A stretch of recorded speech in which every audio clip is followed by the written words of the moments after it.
Assalamualaikum warahmatullahi wabarakatuh. Baik, kita bertemu di mata kuliah pengantar sinematografi. Minggu kemarin saya sudah share materinya ya. Materi ini banyak sekali sebetulnya. Kira-kira itu untuk 3 atau 4 kali pertemuan. Sebelumnya juga saya sudah share beberapa materi tentang komposisi. Ya. Nanti kita akan jelaskan satu persatu. Tadinya kita mau lakukan ini dengan Zoom meeting, tapi ternyata belum memungkinkan, maka saya buatkan video pengantarnya saja. Silakan buat kalian yang nanti kurang mengerti, bisa diputar-putar ulang. Nah, sebelum mengajukan pertanyaan ya, pada minggu berikutnya pasti, karena kalian harus nonton dulu. Nah, baik, kita masuk saja ke materi pengantar sinematografi. Kita mulai dari definisi. Definisi sinematografi itu, kata itu berasal dari kata turunan bahasa Yunani. Artinya menulis dengan gerakan. Gimana sih menulis dengan gerakan gini? Sinematografi itu asal katanya satu kinema atau gerakan. Yang kedua adalah grafin atau merekam atau menulis. Yang dimaksud menulis dengan gerakan itu tadi. Nah, sinematografi adalah ilmu terapan yang membahas tentang teknik menangkap gambar, sekaligus menggabung-gabungkan gambar tersebut sehingga menjadi rangkaian gambar yang memiliki kemampuan menyampaikan ide dan cerita. Jadi sinematografi itu dari merekam gambar, kemudian mengolahnya itu menggabung-gabungkan, kemudian menyajikannya menjadi sebuah rangkaian gambar yang memiliki kemampuan bercerita untuk menyampaikan ide atau gagasan. Nah, itulah aktivitas sinematografi. Tentunya bukan kita mulai dari merekam gitu kan. Kita mulainya sebelum itu. Sebelum merekam kan pasti ada perencanaan ya. Pasti ada cerita yang ditulis, atau dalam bahasa produksi itu namanya kegiatan praproduksi. Sebelum melakukan pengambilan gambar itu, kita sudah melakukan produksi dari mulai perencanaan, kemudian kita nulis skenario ceritanya apa sih. Oke, itu tadi aktivitas sinematografi. Praproduksi, produksi, sama pasca produksi. Pasca produksi itu apa? Itu aktivitas editing. Edit tadi menggabung-gabungkan gambar, menggabung-gabungkan audio. Nah, sampai itu bisa dinikmati oleh penonton. Oke, kita lihat definisi yang lain tentang sinematografi. Ini supaya kalian punya gambaran yang utuh tentang Sinema. Sinema adalah bahasa yang di dalamnya terdapat kosakata dan subbahasa tentang lensa, komposisi, desain visual, pencahayaan, image control, continuity, movement, dan point of view. Yang dengan bahasa ini kita bisa membuat puisi, kita bisa membuat narasi, kita bisa membuat cerita. Nah,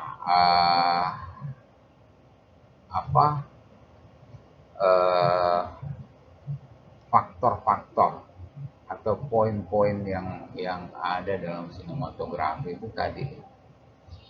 Maka saya coba jelaskan satu persatu. Yang pertama adalah lensa. Lensa, saya yakin kalian pernah belajar kan ya waktu di SMP itu. Alat bantu penglihatan itu lensa. Lensa itu ada lensa konveks, ada lensa bikonveks, lensa yang tunggal, ada juga lensa yang paralel. Nah, itu tentang lensa. Lensa itu gunanya apa sih? Ya, alat bantu penglihatan. Yang jauh bisa kita lihat dengan bantuan lensa. Nah, ada teropong bintang itu menggunakan lensa paralel, itu ada beberapa lensa digabung-gabungkan sehingga bisa melihat yang jauh sekali. Lensa itu bentuknya transparan karena dia harus tembus cahaya. Nah, itu lensa dalam artian umum ya. Nah, yang kita bahas lensa yang ada di kamera. Seperti apa sih lensa yang di kamera? Kalau kita lihat kamera-kamera manual ya, atau DSLR itu digital single lens reflex. Bentuknya bulat, biasanya dia nempel itu di depan kamera. Ada yang panjang, ada juga yang pendek, ada juga yang lebar. Itu banyak variasinya. Nah, tergantung kebutuhan kita mau menggunakannya untuk apa. Nah, ada jenis lensa yang bisa kita gunakan, sedia. Nah, kemudian lagi ada lensa yang kalau sekarang ada di HP ya, di gadget itu ada lensa. Bahkan ada yang 3 lensa gabung gitu kan. Nah, itu memungkinkan sudut pandang kita jadi lebih luas. Nah, itu tadi lensa. Pada intinya lensa adalah alat bantu untuk penglihatan. Baik, selanjutnya adalah komposisi. Nah, minggu pertama itu saya kira saya udah share juga ya materi tentang komposisi. Gitu. Dan memang belum ada penjelasan yang rinci di situ. Nanti kita akan bahas. Tapi dalam pengantar ini sekilas saya akan jelaskan juga tentang komposisi. Apa sih komposisi? Komposisi adalah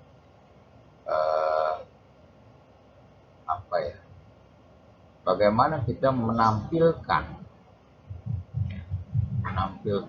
objek-objek gambar dalam satu frame. Objek-objeknya kan banyak. Kalau dalam musik, komposer itu dia memadukan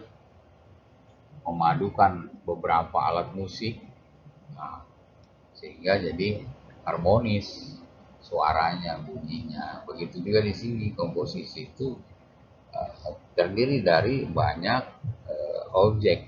Ya, ada beberapa objek yang kita masukkan dalam sebuah frame sehingga eh, memberikan makna kepada yang melihat.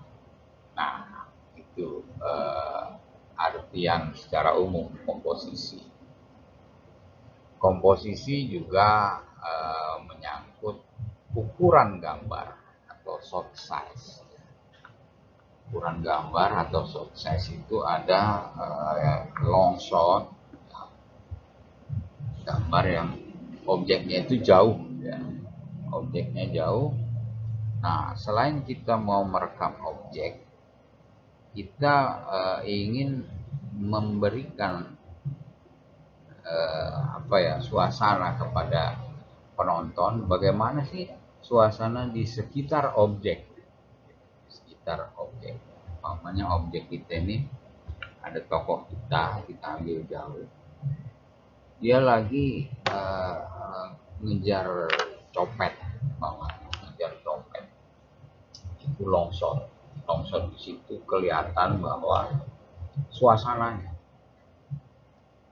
lari kejar-kejaran, hiruk pikuk gitu kan, ada lalu lalang orang, bagaimana dia susah payah mengejar. Nah, suasana semua kelihatan. Umpamanya di pasar kelihatan pasarnya, suasana pasar. Itu long shot. Kita mau tampilkan orangnya atau objeknya secara utuh, sekaligus suasana yang ada di sekitarnya. Nuansa apa yang mempengaruhi emosi dari tokoh kita itu long shot. Kemudian ada medium itu ya sebatas pinggang, ya, sebatas pinggang, karena kita mau merekam objek kita ini sedang biasa-biasa saja. Biasa-biasa saja itu artinya orangnya terekam, tapi ekspresinya tidak terlalu kelihatan. Kemudian suasananya juga tidak tergambar semua. Biasanya gambar-gambar medium ini itu menunjukkan emosi-emosi yang datar saja. Emosinya datar. Oh, kita mau cooling down, emosinya mau kita turunin. Nah, itu kita beri gambar-gambar dengan ukuran medium-medium aja. Gitu. Nah, kemudian ada yang close up. Close up ini karena kita mau dapatkan detil-detil ekspresi, ya, dari objek kita, dari tokoh kita ini. Umpamanya dia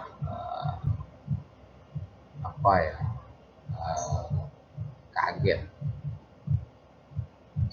kan nggak atau dia lagi mendapat kabar, ya, terus dia senang, kan jelek sekali ya kalau seperti sinetron kita selama ini. Begitu dapat kabar dia senang, terus dia ngomong sendiri, aduh saya senang sekali nih dapat hadiah dari mana gitu, norak gitu.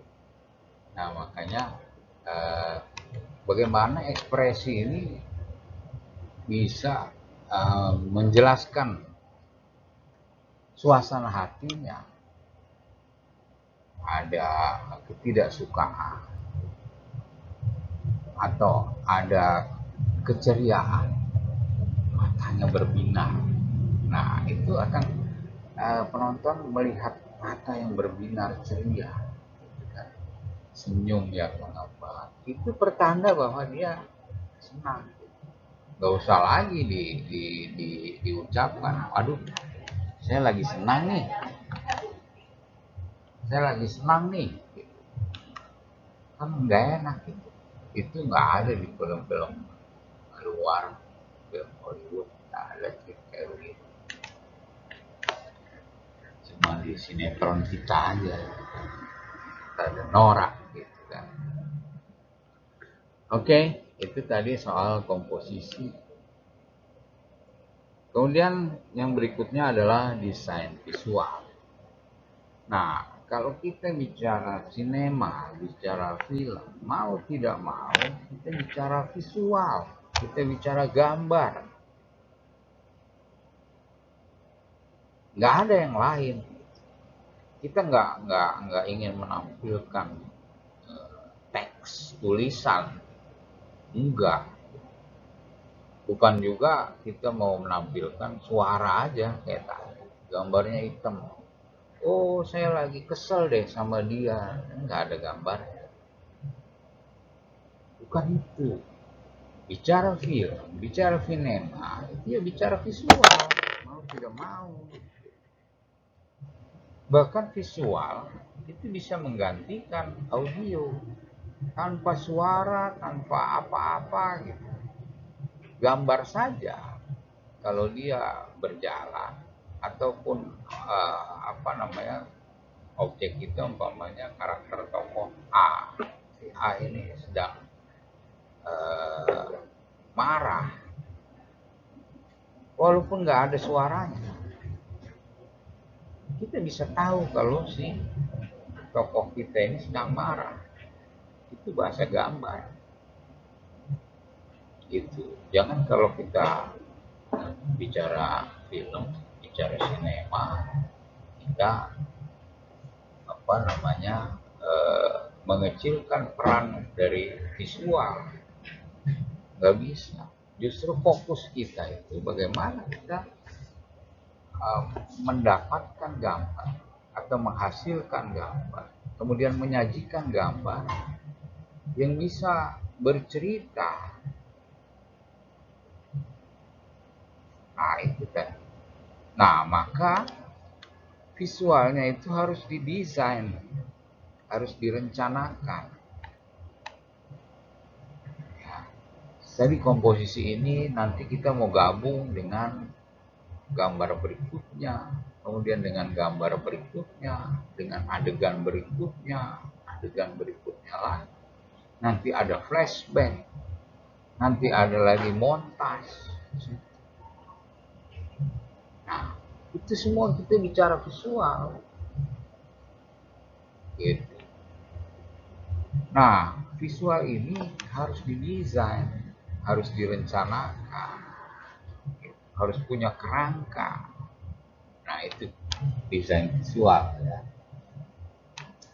Kemudian sinema juga soal pencahayaan. Karena apa? Karena pencahayaan ini bisa membangun suasana, membangun emosi.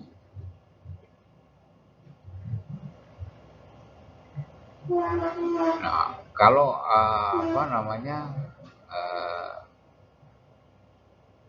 film atau sinema itu gambarnya bright semua, gambarnya cerah semua, ya kurang apa ya, kurang bisa memberikan tekanan emosi.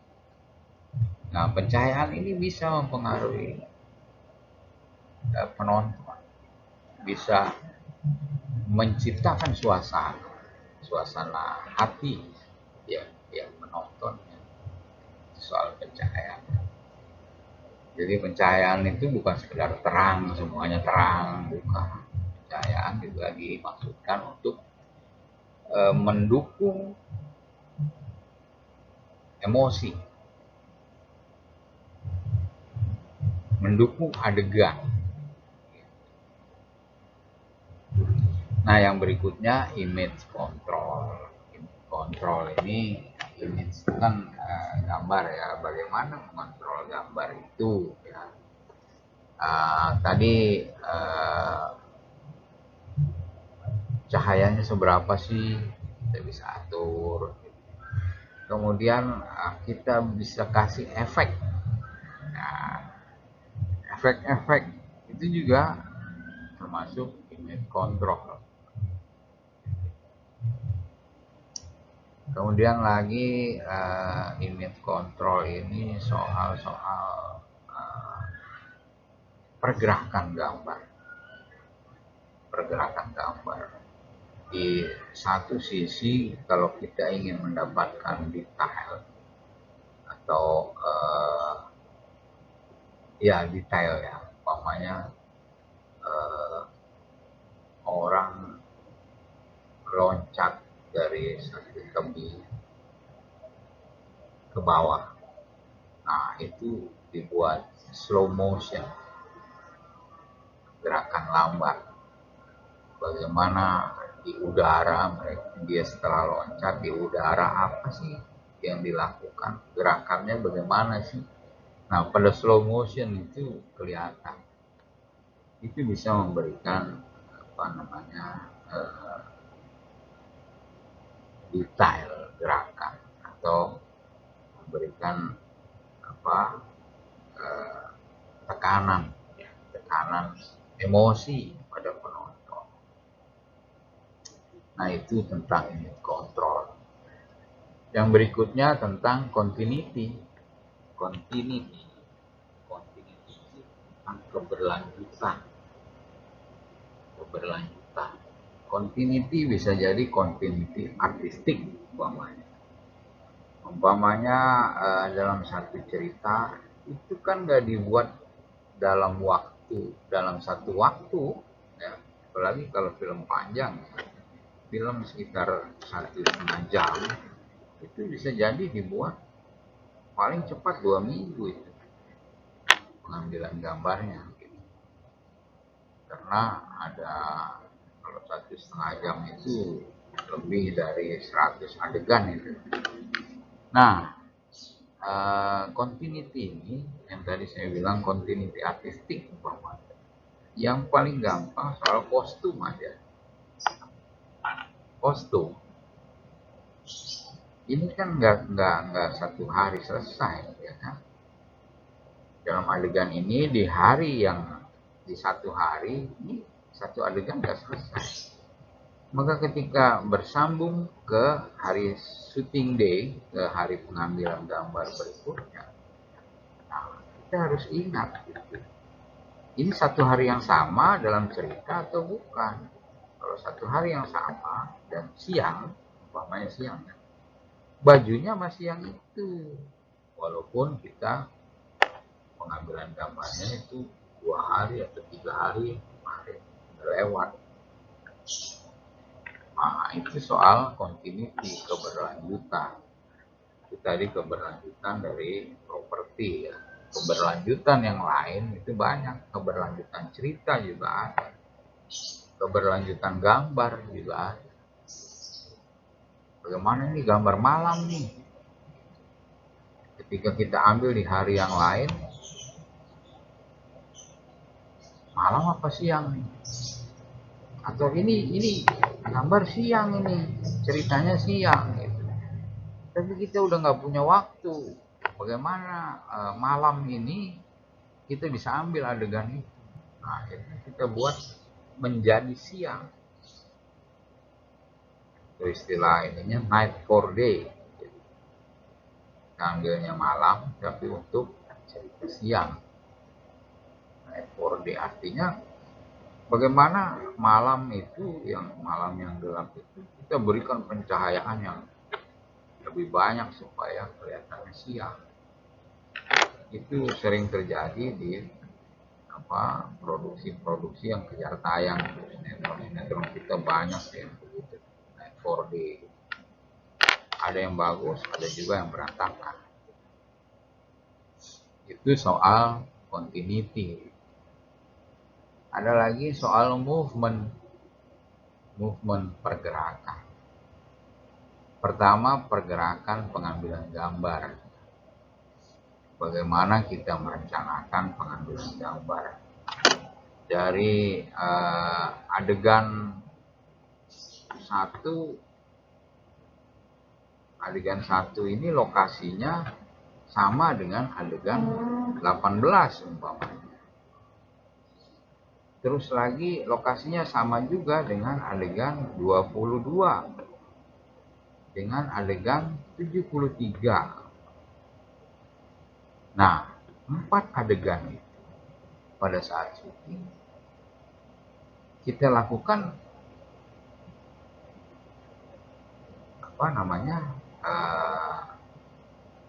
langsung di situ. Mana dulu nih? Adegan 8, adegan 12, ya kan? Nah, di satu tempat. Selesai baru kita moving. Pindah lagi ke lokasi lain. Di lokasi lain itu adegan berapa saja. Itu movement tentang pengambilan gambar. Ada lagi movement tentang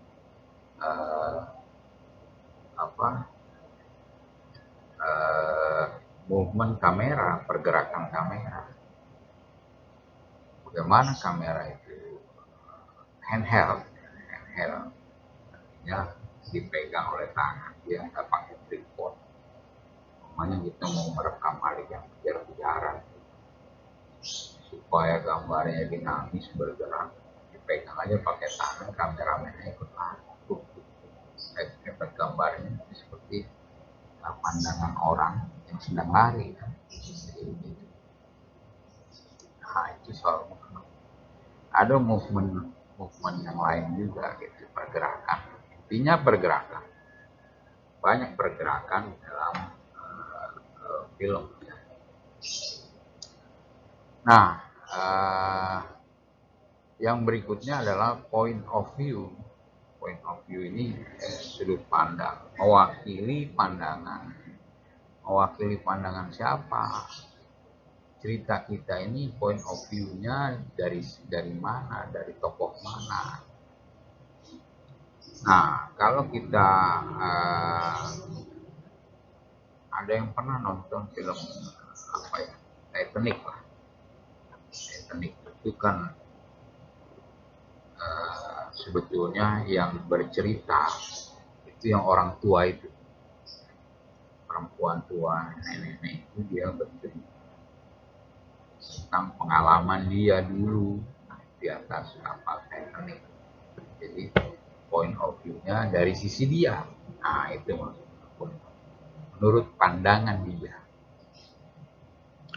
Karena sebuah peristiwa itu kan tidak dalam satu sudut pandang, gitu. Tapi dari sudut pandang yang lain juga masih ada. Umpamanya peristiwa G30S PKI, sudut pandangnya dari mana, point of view-nya dari mana. Oh, ini point of view-nya Soeharto, ya itu ya kayak begitu ya, kita tonton beberapa kali. Ada nggak dari sudut pandang lain, dari sudut pandang umpamanya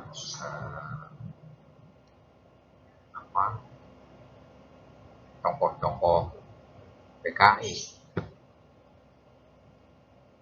Memang belum pernah dibuat, tapi kan bisa jadi ceritanya berbeda kalau point of view-nya beda.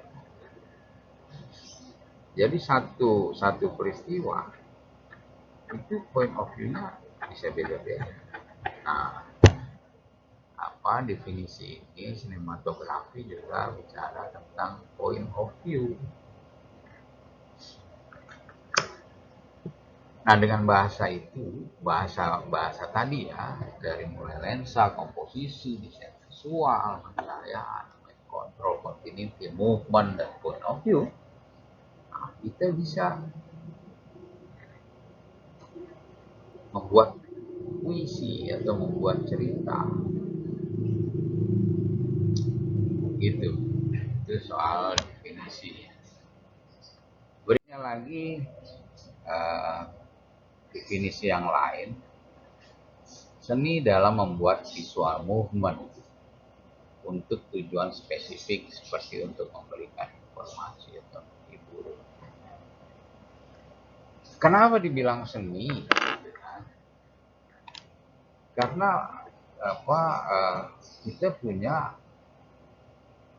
pilihan, kita punya alternatif.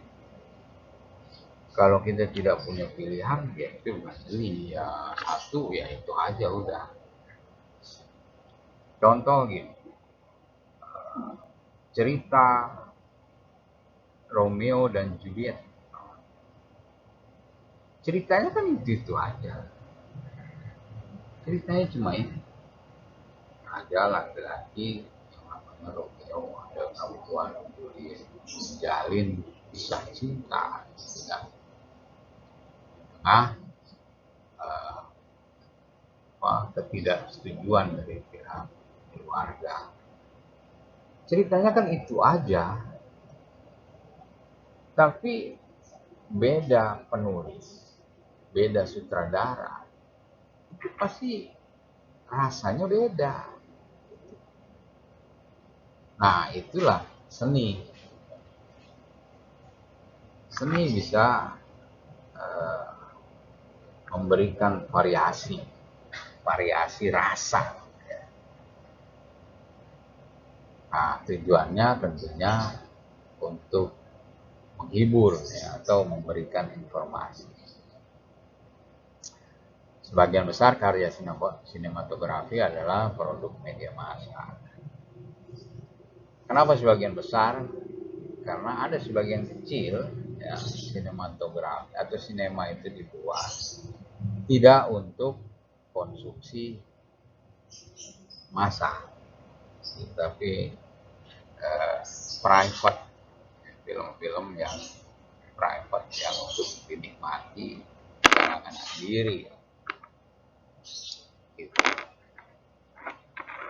Nah, itu tadi definisi yang menyebut seni kan, sisi seni daripada sinematografi. Berikutnya lagi, sinematografi bukan hanya pengambilan gambar, namun meliputi pembangunan ide, kata-kata, aksi, emosi, tone, dan berbagai format komunikasi nonverbal, dan meramunya dalam karya visual.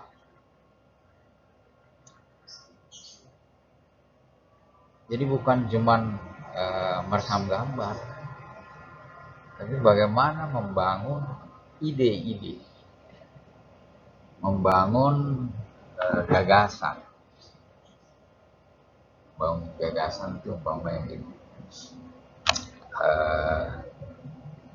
Tokoh kita umpamanya ini karakter petani, karakter petani, dia berhadapan dengan calo-calo tanah, mafia tanah.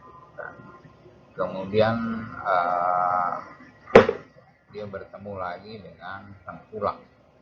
Nah, kedua belah pihak ini kan menekan, kan? Menekan bagaimana para tengkulak ini menekan petani untuk menjual hasil panennya dengan harga murah. Ya. Di sisi yang lain, calo-calo tanah ini bagaimana supaya petani ini menjual tanahnya. Nah, maka dari dari sisi petani, karena dia tertekan, lalu dia bertahan. Bagaimana dia bertahan? Nah, membangun komunikasi dengan kelompok, ya, membentuk kelompok petani, membuat gerakan, membuat koperasi. Nah, itu kan sebuah gagasan. Nah, film ini juga bisa digunakan untuk menyampaikan gagasan. Gagasan itu harus dibangun dalam sebuah cerita. Itu bagaimana membangun gagasan? Diawali dengan opening, mama. Gitu. Nah, kemudian kata-kata. Dialog-dialog ini harus disusun, harus diatur. Bagaimana intonasinya, bagaimana artikulasinya, itu harus diperhatikan. Harus sesuai dengan keinginan skenario ataupun juga keinginan sutradara yang mengarahkan. Berikutnya lagi aksi-aksi ya. Jadi adegan-adegan atau gerakan-gerakan objek, karakter-karakter itu bagaimana mereka beraksi, itu harus disusun juga.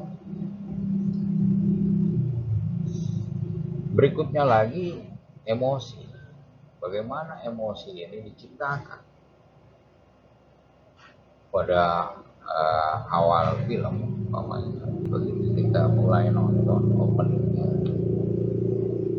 itu langsung isinya orang kejar-kejaran, orang digebukin. Nah itu kan emosi kita langsung naik, ada apa ini, ada apa.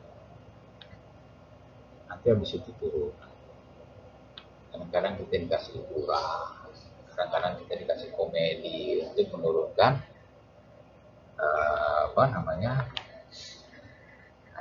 emosi tadi.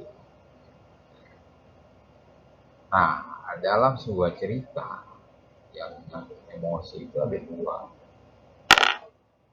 Kalau tidak tragedi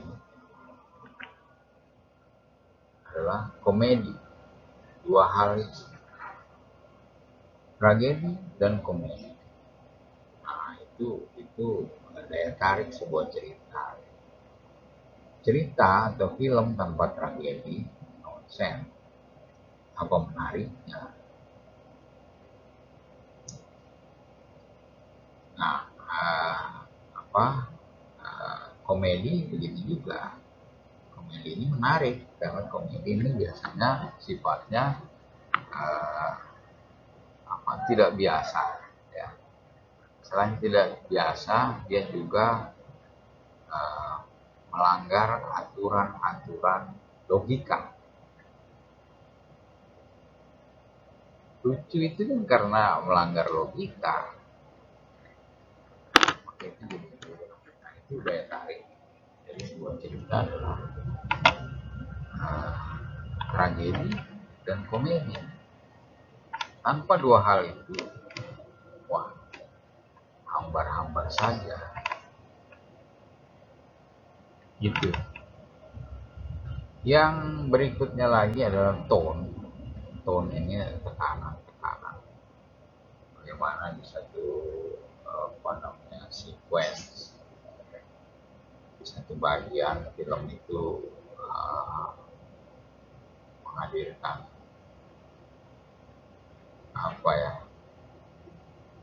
perasaan tertentu. Nah itu tone, tekanan. Dan juga berbagai format komunikasi nonverbal. Komunikasi nonverbal itu maksudnya bukan harus dengan dialog semuanya. Komunikasi kan bisa juga nonverbal. Nah itu yang menarik. Karena film ini bicara gambar, bicara suara. Dan meramunya menjadi karya visual. Lagi-lagi karya visual. Jadi sinematografi itu yang ditekankan visualnya. Nah, sinematografer orangnya adalah orang yang bertanggung jawab. Atau sinematografer ini kita sering sebutnya sineas. Sineas adalah orang yang bertanggung jawab semua aspek visual dalam pembuatan sebuah film. Menyangkut interpretasi dari skenario, kemudian pemilihan jenis kamera, jenis lensanya, bahannya, kemudian lagi filternya apa nanti yang bakal dipakai, kemudian untuk pencahayaan lampunya jenis apa. Nah itu seorang sinematografer itu harus memutuskan bagaimana pergerakan kamera itu juga. Nah, bagaimana mengambil gambar yang efisien? Karena film ini semuanya apa mengandung biaya gitu. Kalau kita nggak efisien dalam pengambilan gambar, wah bisa repot, membengkak nanti biayanya. Membuat floor plan itu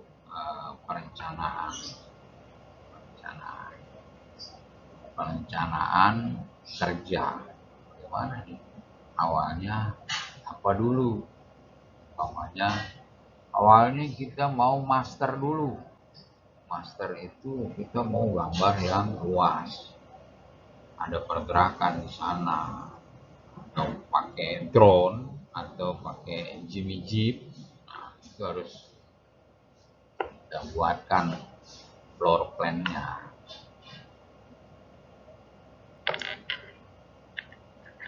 Nah, pokoknya sinematografer itu bertanggung jawab semuanya untuk membuat gambar. Nah, siapa sih dia nih kalau dalam produksi film itu kita sebutnya director of photography. Nanti kita bahas lebih detail lagi tentang ada 3 director dalam sebuah pembuatan film. Ada director sendiri atau sutradara, ada art director atau penata artistik, ada juga director of photograph, DOP, ada DOP. Nah, yang sedang kita bicarakan ini DOP. Baik, kita lanjut lagi ke materi berikutnya ya.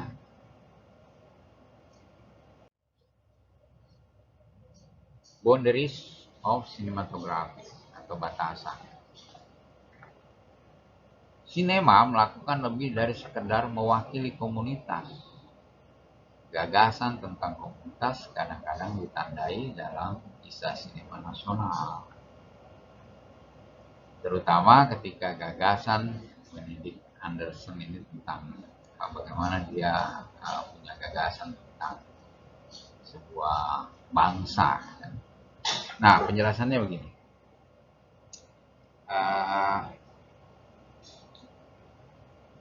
Sinema ini bukan sekedar dia bisa mewakili kelompok, satu kelompok tertentu, tapi dia juga bisa menjadi identitas bangsa. Saya kasih contoh umpamanya film Bollywood. Bagaimana dalam kisah film-film Hollywood itu selalu disisipkan musik, selalu disisipkan tari-tarian, gitu kan. Sehingga dia membentuk suatu identitas tersendiri. Film yang punya identitas tersendiri. Begitu juga sekarang yang sedang naik daun itu drakor, drama Korea. Itu dia punya identitas sendiri. Bagaimana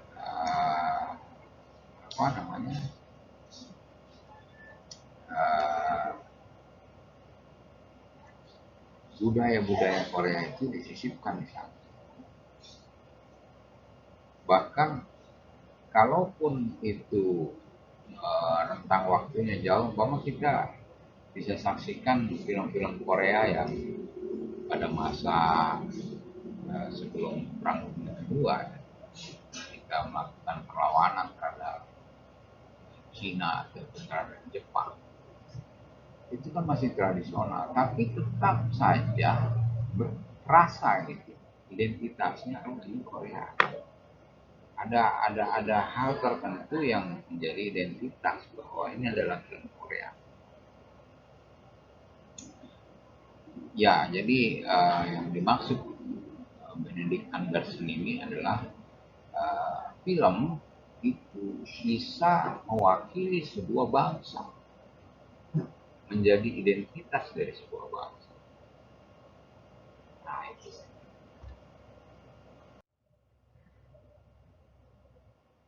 Nah, yang berikutnya, film ini adalah komoditas ekonomi, diproduksi secara sistematis oleh profesional, berlaku proses ekonomi seperti produksi, distribusi, dan konsumsi.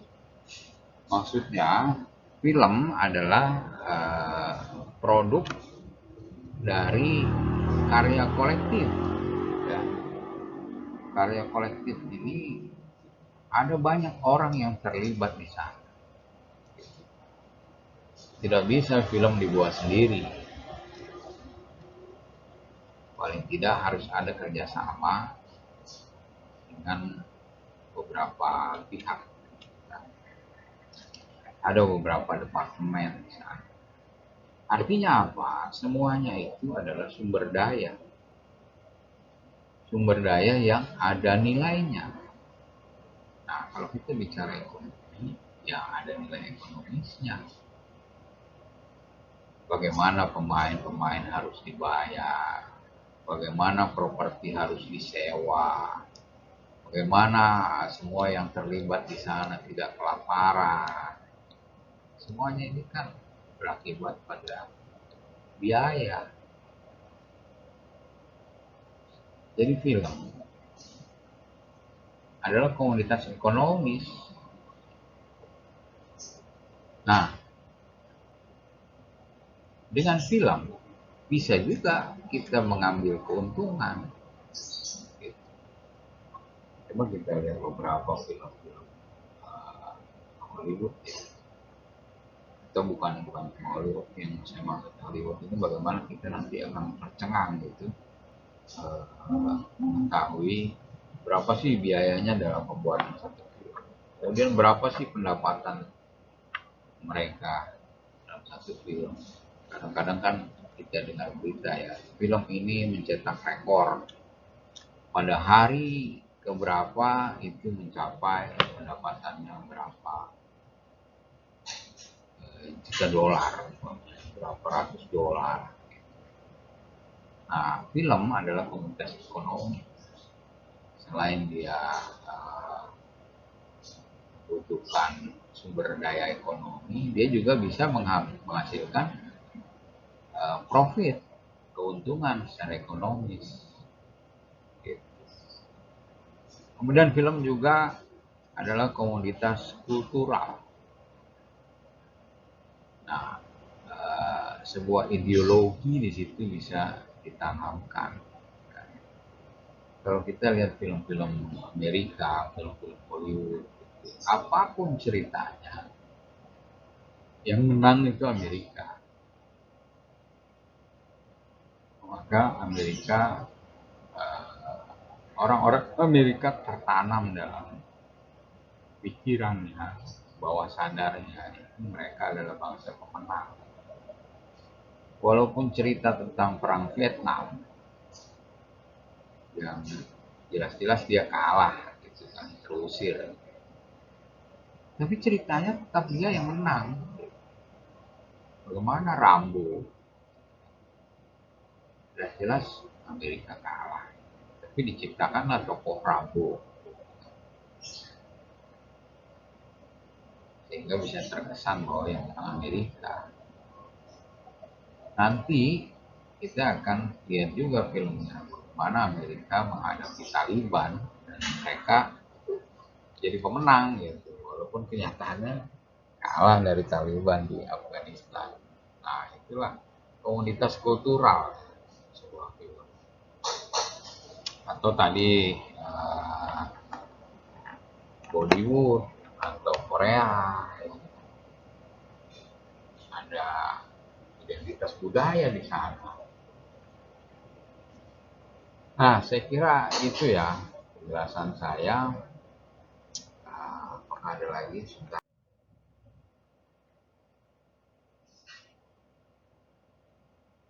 Oh, ini hanya menjelaskan.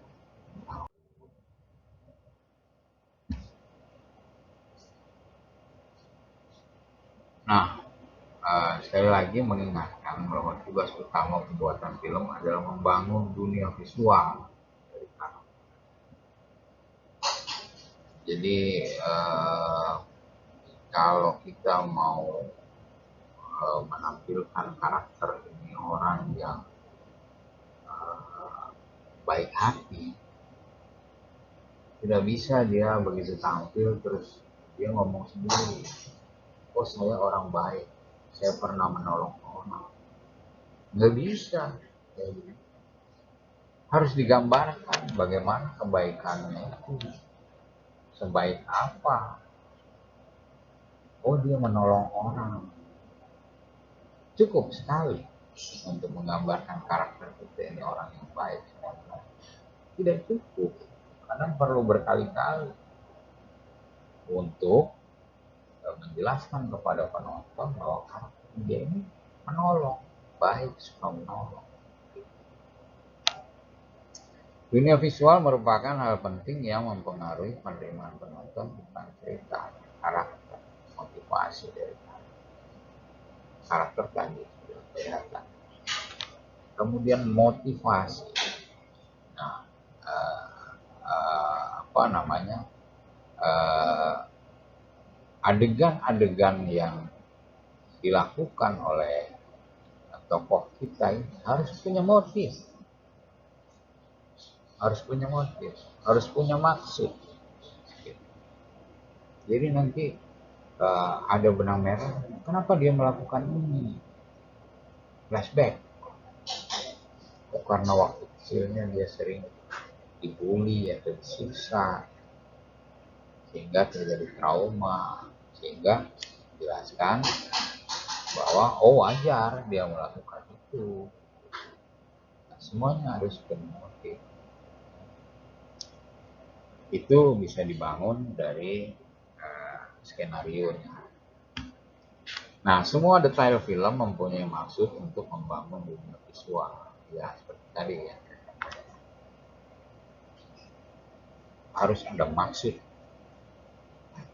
dan semuanya harus digambarkan dengan visual. Oke, baik, saya kira selesai ya tentang itu. Pengantar sinematografi. Jadi ada beberapa hal yang ingin saya jelaskan.